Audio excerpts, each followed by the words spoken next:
मुंबईचे माजी पोलीस आयुक्त संजय पांडे निवडणुकीच्या मैदानात उतरण्याची शक्यता आहे। संजय पांडे विधानसभेच्या मैदानात उतरण्याची शक्यता असून संजय पांडे राजकीय पक्ष स्थापन करण्याची शक्यता आहे। महत्त्वाची बातमी संजय पांडेंच्या संदर्भातली आपण पाहतोय।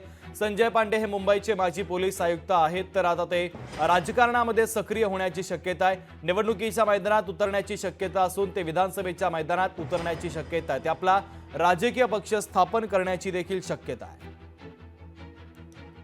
करण्याची माझ्या मनात होता आणि त्या बाबतीत मी तयारीही केलेली आहे। मागे जेव्हा आम्ही उभे राहिलो होतो ते सगळे लोक मला सांगत होते की साहेब आम्ही पार्टीला वोट देणार, कॅन्डिडेटचा काही अर्थ नाही। मला हे कळलं आणि मला असं वाटतं की त्या पक्ष उभारल्याशिवाय आणि मग ते म्हणतात आता तुम्ही पक्ष उभारलं तर तिथे किती लोक येणार। म्हटलं ठीक आहे आपण बघू, सुरुवातीला तर नाही येणार पण अजून आज माझ्या 62 वर्ष पूर्ण झाल्यानंतर आज 63वा वर्ष आहे।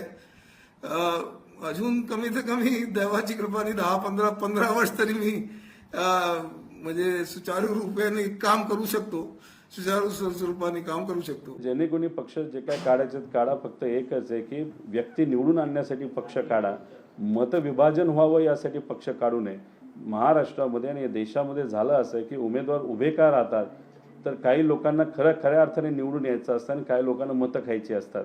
त्यामुळे मतं खाणारे जे पक्ष आहेत आणि जे कोणी नेते आहेत ते आता लोकांना कळलेले आहेत। त्यामुळे ज्याला कोणाला काढायची ही लोकशाही आहे।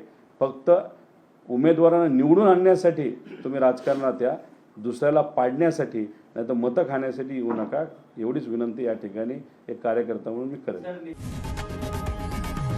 लोकशाही मराठी ऐका, पहा, जागरूक रहा।